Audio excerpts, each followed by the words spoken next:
우리 오늘 골로새서 2장 7절 말씀 가지고 이렇게 한번 옆 사람과 인사합니다. 감사를 넘치게 합시다. 이렇게 한번 인사합니다. 오늘 이렇게 호산나 찬양대가 찬양을 잘 준비해서 찬양을 하니까 참 마음이 기쁘고 감사합니다. 수고하셔서 감사합니다. 하나님의 백성들을 향하신 하나님의 놀라운 계획과 그 행하시는 일들의 지극히 일부분만 바라보는 눈이 있다고 할지라도 바울 사도가 로마서 11장 33절에서 고백한 그 고백을 당연히 할 수밖에 없습니다. 깊도다. 하나님의 지혜와 지식에 풍성하며 그의 판단은 헤아리지 못할 것이며 그의 길은 찾지 못할 것이로다. 깊도다.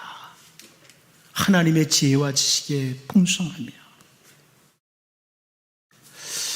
하나님께서 그 이스라엘 백성들을 홍해 앞으로 인도하시고 뒤에는 애굽 군사가 추격하는 이런 상황이 되니까 이스라엘 백성들은 어찌할 바를 알지 못하고 원망부터 시작을 합니다.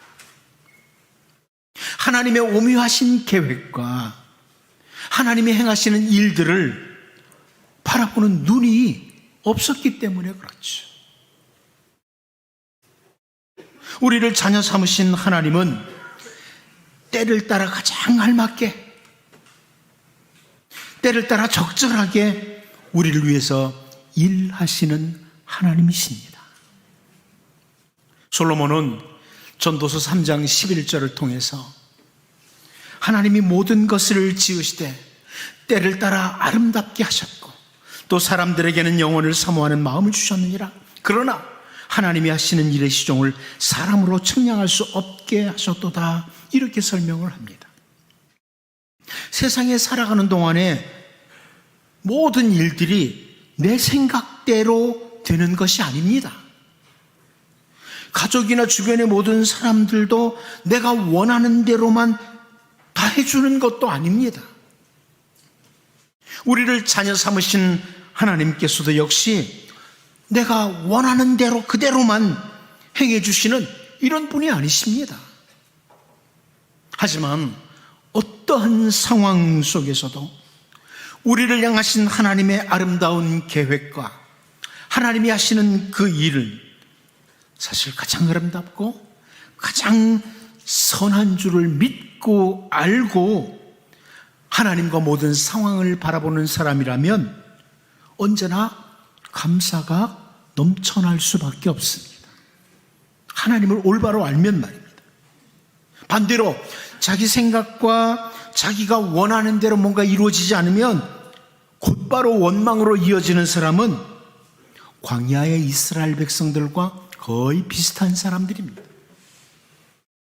우리는 성경을 통해서 언제나 감사할 줄 아는 감사의 사람들을 확인할 수 있습니다.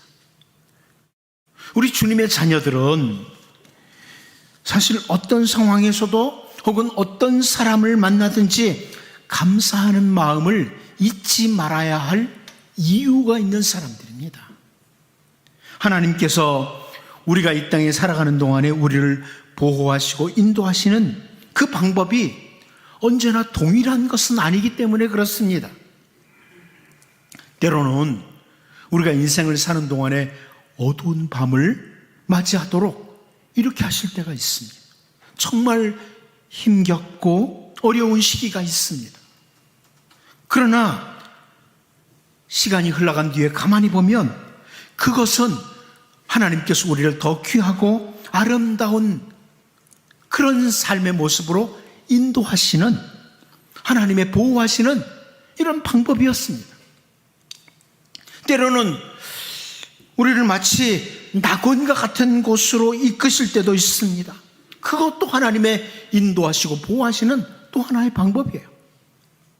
꼭 호의호식하고 대궐 같은 집에서 살도록 하시는 것만이 우리를 인도하시고 보호하시는 것은 아닙니다.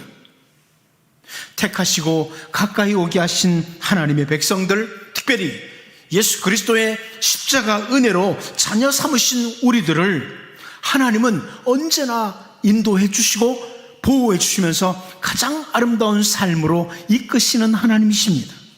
우리는 오늘 본문을 통해서 하나님께서 이스라엘 백성들, 하나님의 백성들을 때를 따라 적절하게 돌보시는 장면을 확인하게 됩니다. 오늘 본문 12절을 다시 보면 또 그 땅의 소산물을 먹은 다음 날에 만나가 그쳤으니 이스라엘 사람들이 다시는 만나를 얻지 못하였고 그 해에 가나안 땅의 소출을 먹었더라, 이렇게 말씀하고 있습니다. 새번역 성경이 이렇게 번역해 주었어요. 그 땅의 소출을 먹은 다음 날부터 만나가 그쳐서 이스라엘 자손은 더 이상 만나를 얻지 못하였다. 그들은 그 해에 가나안 땅에서 나는 것을 먹었다, 이렇게 번역을 해 주었습니다. 여러분, 이 말씀은 이스라엘 백성들이 지금까지 살아왔던 그런 삶의 방법과 다르게 그들의 생활에 갑자기 큰 변화가 찾아왔다, 이것을 보여주는 구절이죠. 삶에 큰 변화가 찾아왔다. 이스라엘 백성들이 계속 그 이동하는 생활, 광야길을 이동하는 이런 생활, 그리고 가나안 땅을 정복하는 삶을 살아가는 그 시간까지는 농사를 할 수가 없었습니다. 매일 아침 하늘에서 내려주시는 만나를 발견하고 그것을 거두어 먹고 살아야 됐습니다. 그런데 그 땅에서 곡식을 먹고 난 그 다음 날부터 만나는 더 이상 없었습니다. 어저께까지 하나님의 특별한 돌보심으로 만나를 먹고 살았습니다. 그런데 오늘부터는 그냥 일반적인 방법으로 먹고 살아야 됐던 겁니다. 여기서 우리가 배울 수 있는 게 뭡니까? 하나님은 때를 따라서 가장 합당한 방법으로, 가장 적절한 방법으로 우리를 인도해 주시고 돌보시고 계신다는 사실입니다. 오늘 추수감사주의를 맞으면서 우리의 하나님께서 우리를 돌보시는 방법 3가지를 좀 살펴보면서 우리가 정말 감사하는 사람들, 감사의 시간을 갖는 우리 모두가 될 수 있기를 바랍니다. 첫 번째는요, 기적적인 방법으로 우리를 돌보실 때가 있습니다. 하나님께서는 우리를 돌보시되 기적적인 방법으로 돌보실 때가 있습니다. 이스라엘 백성들이 애굽에서 나와서 광야길을 걷게 됩니다. 농사할 땅도 없고 농사를 할 시간도 없어서 그냥 광야를 떠도는 신세였습니다. 애굽에서 가지고 나왔던 음식도 이제는 다 떨어졌습니다. 그런데 하나님은 하나님의 백성들의 형편과 처지를 가장 잘 아십니다. 우리가 잘 아는 찬송가에 내 모든 형편 잘 아는 주님, 늘 돌보아 주실 것을 나는 확실히 아네. 우리의 환경, 우리의 처지를 가장 잘 아시는 하나님께서 우리를 돌보시는 거예요. 하나님께서는 이스라엘 백성들에게 기적적인 방법으로 아침마다 만나를 내려주셨어요. 우리가 출애굽기 16장 2절을 보면요, 이스라엘 자손 온 회중이 그 광야에서 모세와 아론을 원망하여 이렇게 시작합니다.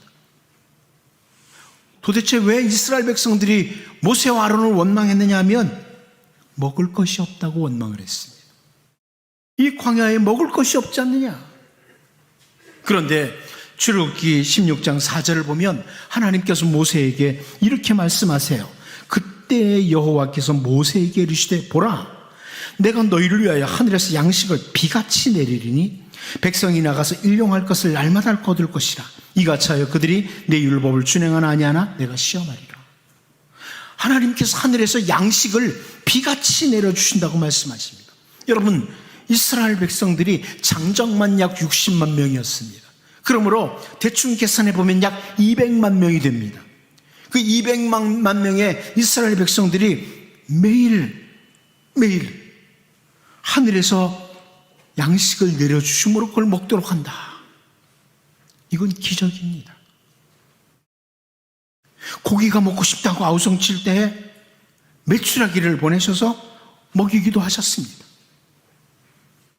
하나님께서 광야에서 양식이 떨어진 백성들에게 하늘로부터 양식과 고기를 내리셔서 풍성하게 먹고 살도록 하셨습니다. 그러면 하나님은 이스라엘 백성들이 원망을 하니까 그 원망을 못 이겨서 이들에게 만나를 내려주셨던 것일까요? 결코 그렇지 않습니다. 하나님은 인간의 불평과 원망에 못 이겨서 어쩔 수 없이 무엇을 하시는 이런 분이 아니십니다. 하나님은 스스로 동기와 목적을 가지고 일하십니다. 하나님은 이스라엘 백성이 처해 있는 환경과 처지를 잘 아시는 분입니다. 과거에 하나님은 아브라함에게 약속을 해주셨습니다. 내가 네 자녀들, 네 자손들, 이 백성들을 애굽에서 이끌어내서 약속의 땅 가나안 땅으로 인도해 주겠다. 하나님은 그 약속하신 것을 신실하게 지키시는 분이십니다.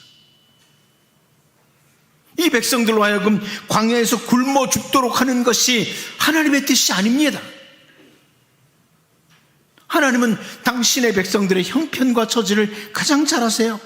그래서 하나님은 광야, 먹을 것이 없던 그곳에서 초자연적인 방법으로 기적적으로 하늘에서 양식을 내려주심으로 당신의 백성들을 살려주십니다. 하나님은 때로는 기적적인 방법들을 사용하세요. 여러분 잘 아는 선지자 엘리야가 아하방의 박해를 피해서 숨었을 때 사실 먹을 것이 없죠. 굶어 죽을 지경입니다. 그때 우리가 너무나 잘 아는 것처럼 하나님께서는 까마귀를 통해서 음식을 날라다 주도록, 공급해 주도록 이렇게 하셨습니다. 사렙다 과부를 잘 압니다. 그때는 흉년이 들어서 어려운 형편에 있었습니다. 그 어려운 중에 여러분 잘 아는 것처럼 하나님의 종 선지자 엘리야를 대접하도록 하죠. 그런데 그 집에 기름과 가루가 기적적으로 떨어지지 않도록 하신 겁니다. 우리 예수님께서도 벳세다에서 남자만 5,000명이 모인 곳에서 오병이어를 가지고 떡 5개와 물고기 2마리를 가지고 그들을 먹이시는 놀라운 기적을 이루시기도 하셨습니다. 그런데 이것이 하나님이 기적적인 방법으로 우리를 도우시는 것이 의식주 문제만은 아닙니다. 엘리사의 종이 아침에 눈을 뜨고 바라보니까 아람 군대가 도단성을 에워쌌습니다. 놀래서 선지자에게 달려오죠. 선지자가 기도하니까 눈이 열리는데 보니까 하나님의 군대가 또 그들을 에워싸고 있는 거예요. 다시 기도할 때 아람 사람들의 눈을 어둡도록 만드십니다. 여러분, 하나님은 때로는 이렇게 기적적인 방법으로 주님의 백성들을 도우십니다. 우리의 형편과 처지를 하나님이 가장 잘 아세요. 여러분의 지금의 형편과 처지를 우리 하나님이 가장 잘 아세요. 그래서 때로는 하나님이 특별할 때는 비상한 방법, 기적적인 방법을 동원해서 우리를 돌보세요. 단순히 몇몇 사람만이 아니라 하나님의 백성들에게는 누구나 동일합니다. 만일 오늘 우리에게 필요하다면 하나님은 비상의 방법을 사용하셔서 기적적인 방법으로 우리를 돌보아 주실 것입니다. 오늘 추수감사주일을 맞으면서 여러분, 지난 날을 우리가 올바로 바라보면 하나님은 때로는 정말 비상의 방법을 사용하셔서 우리를 인도해 주셨고 보호해 주셨다. 이것을 기억하고 감사할 수 있습니다. 내가 알지도 못하는 상황에서 때로는 하나님이 비상의 방법, 기적적인 방법을 사용하시면서까지 오늘 여기까지 우리를 돌보시고 인도해 주셨습니다. 여러분, 그 하나님께 이 추수감사주일을 기점으로 날마다 감사하며 살아가는 이런 주님의 복된 백성들 될 수 있기를 바랍니다. 두 번째는 일반적인 방법으로 하나님께서 우리를 돌보아 주실 때가 있다는 것을 봅니다.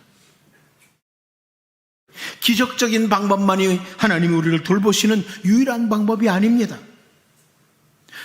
광야에서는 기적적인 방법이 절대적으로 필요했습니다. 먹을 것이 없으니까요.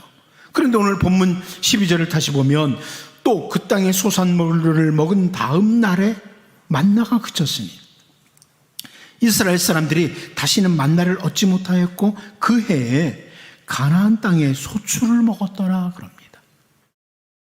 이제부터는 노동을 해서 추수한 것을 먹고 살게 된 거예요. 하나님께서는 신명기 11장 11절 12절을 통해서요, 너희가 건너가서 차지할 땅은 산과 골짜기가 있어서 하늘에서 내리는 비를 흡수하는 땅이요 네 하나님 여호와께서 돌보아 주시는 땅이라.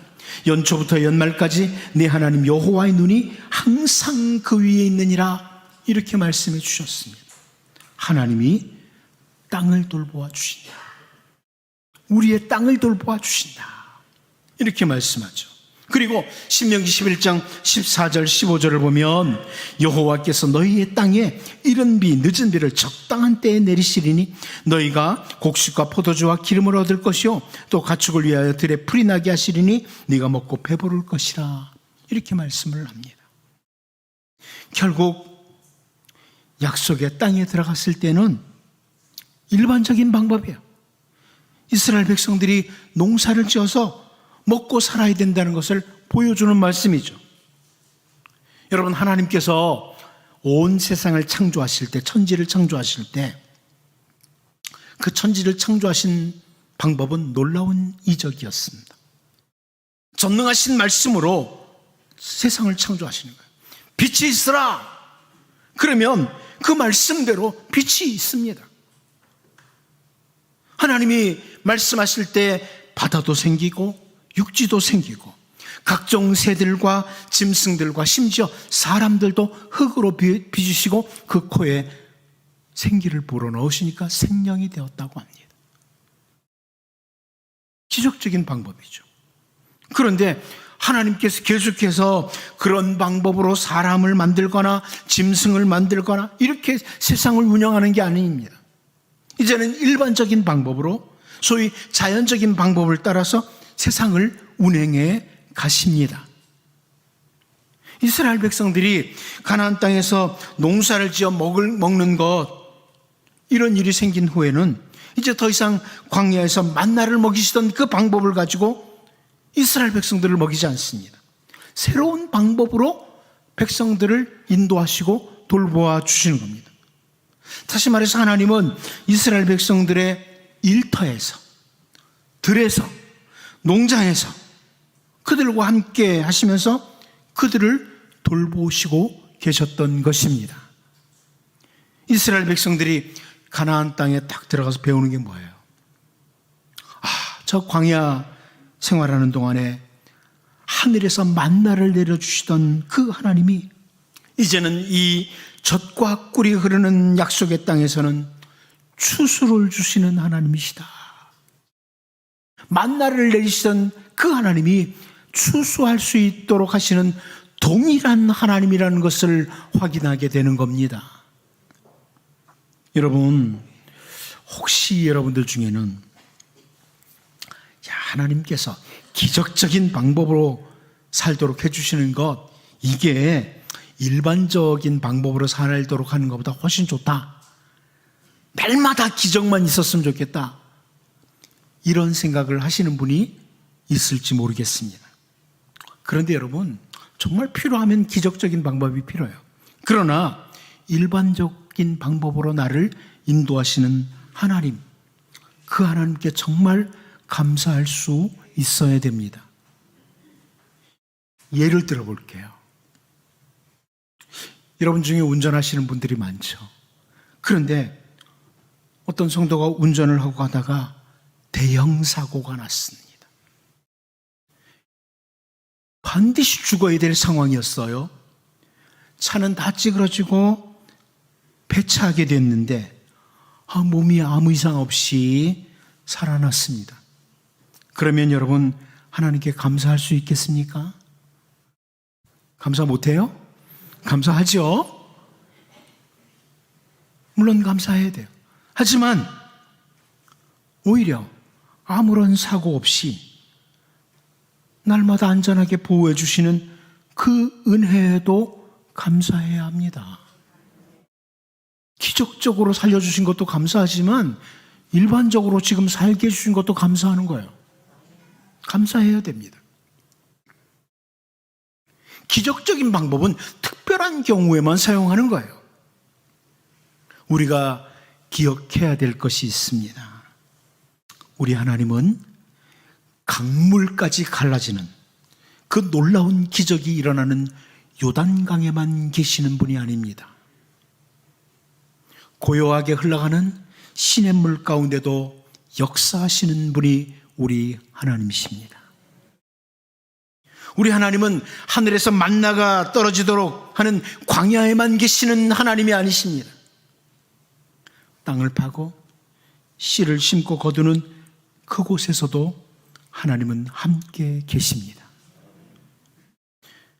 우리 하나님은 우레소리와 번갯불이 번쩍번쩍하는 시내산에만 계시는 분이 아닙니다. 우리들이 오늘 일하는 모든 곳, 직장이든 병원이든 학교든 사무실이든 혹은 우리의 가정이든 함께 계십니다. 우리 주님은 5,000명을 먹이시던 벳세다 들녘에만 계시는 분이 아닙니다. 우리의 가족들이 혹은 성도들이 함께 식탁에 둘러앉아 감사의 기도를 드리고 음식을 나누는 그 자리에도 우리 주님은 계십니다. 아주 자연적인 것 같지만 삶의 매 순간마다 언제나 우리를 돌보시고 인도하시는 여러분 그 하나님을 바라보는 눈이 열려서 이 땅에 사는 동안에 매일매일의 삶 속에 감사가 넘쳐나기를 바랍니다. 마지막 한 가지 더 봅니다. 변함없는 사랑으로 돌보시는 하나님을 봅니다. 이스라엘 백성들은 약 40년 동안 광야에서 늘 만나만 먹고 살았습니다. 아마 그들에게 새겨진 생각 하나 있다면 우리는 다른 것 없이는 살 수 있지만 만나 없이는 살 수 없다, 이런 생각이었을 수도 있습니다. 그들 중에 대부분은 태어나면서부터 만나만 먹고 살았습니다. 왜냐하면 출애굽 1세대는 대부분이 광야에서 죽었습니다. 그런데 이상한 일이 생긴 거예요. 매일 아침 내리던 만나가 보이지 않습니다. 늦잠을 자서 해가 뜨겁게 쪼임으로 다 녹아버린 것이 아닙니다. 아무리 아침에 일찍 일어나도 더 이상 만나를 찾을 수가 없어요. 그러면 이 사람들은 이제 굶어 죽어야 됩니까? 그렇지 않습니다. 눈을 들어 멀리 들녘을 바라봅니다. 아침 햇빛에 황금 물결 춤추며 무르익은 곡식을 바라보게 됩니다. 그곳에 살던 가나안 사람들이 간담이 서늘해서 놓고 간 겁니다. 이스라엘 백성들은 오늘 본문 12절에서 보는 것처럼 그 땅 곡식을 먹게 됩니다. 여러분, 이와 같이 하나님은 우리를 돌보시는 하나의 방법을 거두어 가실 때 또 다른 방법을 준비하십니다. 무엇을 볼 수 있습니까? 하나님의 변함없는 사랑입니다. 우리를 변함없이 사랑하시는 하나님을 확인할 수 있습니다. 세상이 변하고 온 천지가 다 변한다고 해도 변하지 않는 것 있습니다. 우리를 향하신 하나님의 사랑입니다. 우리가 이 세상에 살다가 우리의 뜨겁게 뛰는 심장이 그 고동을 멈추는 그 순간에도 변치 않으시는 분 계십니다. 우리 주님이십니다. 주님의 사랑이 있기에 우리는 넉넉히 이길 수 있습니다. 그래서 바울 사도가 이렇게 표현했습니다. 로마서 8장 37절에서요. 그러나 이 모든 일에 우리를 사랑하시는 이로 말미암아 우리가 넉넉히 이기느니라. 우리를 사랑하시는 이로 말미암아. 여러분, 우리를 사랑하시는 주님이 계시기에, 그분이 계시기에 오늘 여러분이 당면한 어떤 상황이 있다고 할지라도 주님의 사랑으로 인해서 우리는 넉넉히 승리하게 될 것입니다. 그러므로 우리는 그 주님 바라보며 감사해야 됩니다. 사도 바울은 계속해서 로마서 8장 38절 39절에서 내가 확신하노니 사망이나 생명이나 천사들이나 권세자들이나 현재일이나 장래일이나 능력이나 높음이나 깊음이나 다른 어떤 피조물이라도 우리를 우리 주 그리스도 예수 안에 있는 하나님의 사랑에서 끊을 수 없으리라. 여러분, 하나님의 사랑에서 우리를 끊을 자가 없습니다. 이 변함없는 사랑으로 우리를 언제나 돌보아 주시고 인도하시는 그 하나님으로 인해서 염려와 실망과 낙심보다는 그 하나님 바라보면서 언제나 감사하고 또 감사하고 감사함으로 감사가 넘치는 이런 우리 모두가 될 수 있기를 바랍니다. 기도합니다. 하나님 아버지, 때로는 비상의 방법, 기적적인 방법을 동원하셔서 우리를 돌보아 주시고 인도해 주시는 하나님, 우리가 바라보게 하시고 여기까지 도우신 하나님께 감사하며 살게 하여 주옵소서. 지극히 자연적인 것 같지만 삶의 매 순간순간마다 우리를 인도하시고 돌보시는 그 하나님 바라보는 눈이 열리게 하시고 감사의 생활이 날마다 이어지게 하여 주시옵시고 변함없는 사랑으로 주님 오시는 그날까지, 주님 만나는 그날까지 우리를 사랑해 주실 그 주님을 기억하고 실망과 낙심이나 염려보다는 감사로 넘치는 주님의 백성들 되게 하여 주옵소서. 예수님의 이름으로 기도하옵나이다. 아멘.